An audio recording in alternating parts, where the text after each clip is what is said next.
Hello, y'all. It is time to breathe again on the latest breath of fresh air, Shorty. For the first time in, 3 weeks? I think I did one of these in early December. So here I am before the end of the year to catch up on a few things, and I should have another one coming up uh, on New Year's Day. So be on the lookout for that. But in the meantime, oh yeah, I'm Charles Taylor, your host. But let's catch up on a few of the things that has been happening, mostly in the NFL, and then we'll talk about the NBA, and we'll briefly touch on the college football playoff.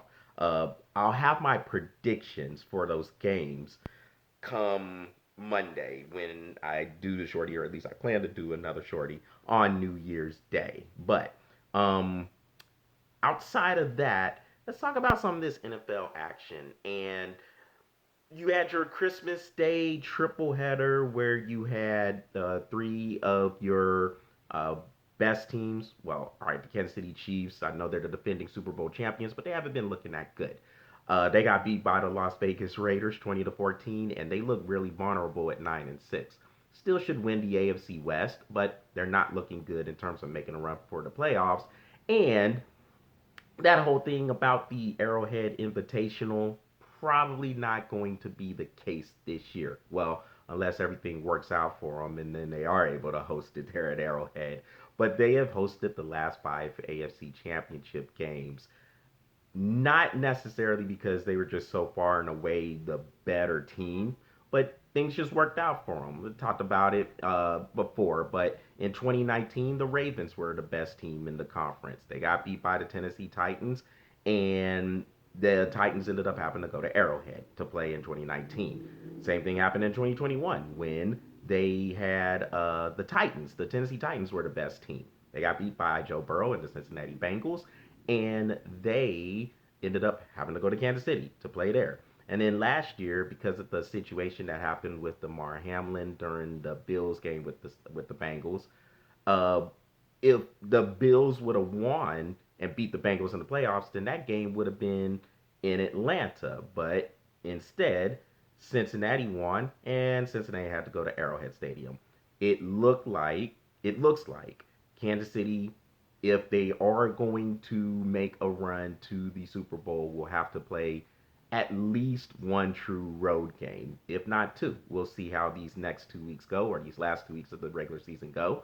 But it's not looking good for the Chiefs. They do look vulnerable. They're not looking as strong as they have in the past. But when you have Patrick Mahomes and Andy Reid, you're never out of it. So I'm not going to count Kansas City out, but it doesn't look good for them. They're not looking that great.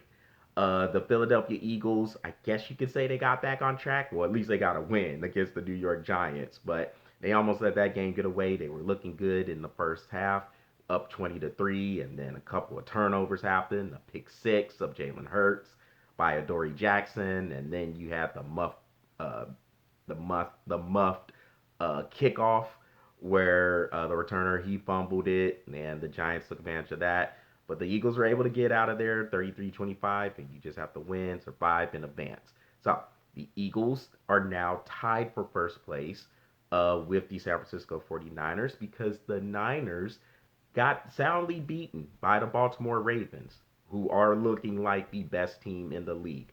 Baltimore won that game 33-19. And look, give Baltimore credit. That defense is nasty. They were all over Brock Purdy. They were getting deflections off of him, putting him under massive pressure.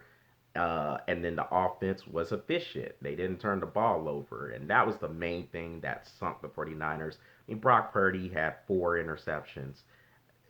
I don't think he's done that in his career. Had 4 picks in a game, and two of them were tip passes, and the other ones probably could have been better decisions. But I mean, Brock Purdy was under tremendous pressure, and he didn't look good. But it's okay. Everybody is human. There's no need to panic. I know Sam Darnold came in yesterday or for the game on Monday night.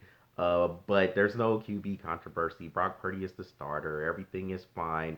I know you hear. I'm sure you heard all the hot take artists out there saying, "Oh my gosh, the sky is falling. It's time to get Brock Purdy out of there." Brock Purdy will be fine.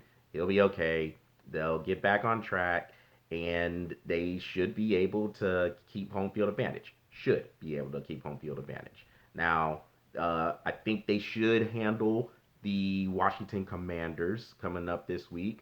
But then they'll have an interesting game with the all of a sudden hot Los Angeles Rams in the last week of the regular season. So that'll be a game to look out for. The Rams are fighting for their playoff lives with the 8-7 record, and the Niners will probably have to win that game to keep themselves in the number one spot. Of course, with this new playoff format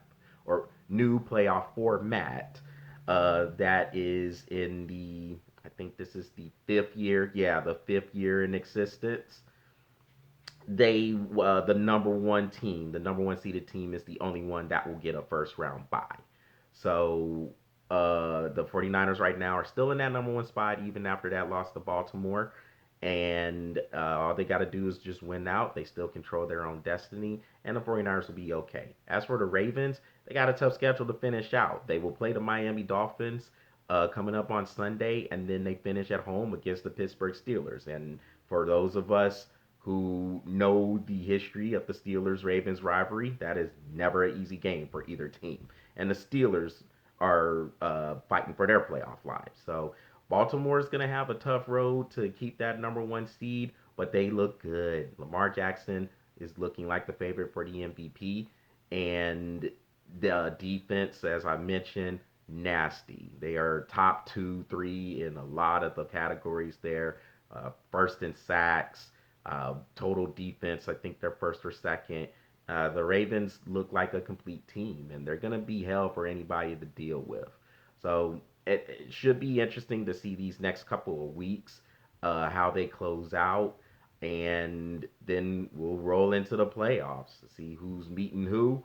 And I think it's wide open. A lot of teams are capable of winning the Super Bowl this year in Las Vegas, and it's gonna be fun to see who makes it there to meet for the championship there at Allegiant Stadium. Quickly about the NBA, they had their Christmas showcase. I wrote a blog story, a blog article about the in-season tournament, and now that there was a little bit of interest drawn up because of the in-season tournament, and of course they have their Christmas showcase where they play 5 games.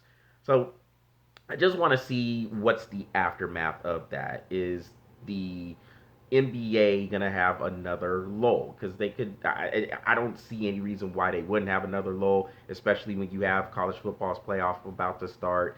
The NFL is gonna be in playoff mode here, and I don't know how that viewership is going to be. But I do think it was a good idea for them to bring in the in season tournament, and I think it's one of those things that can grow.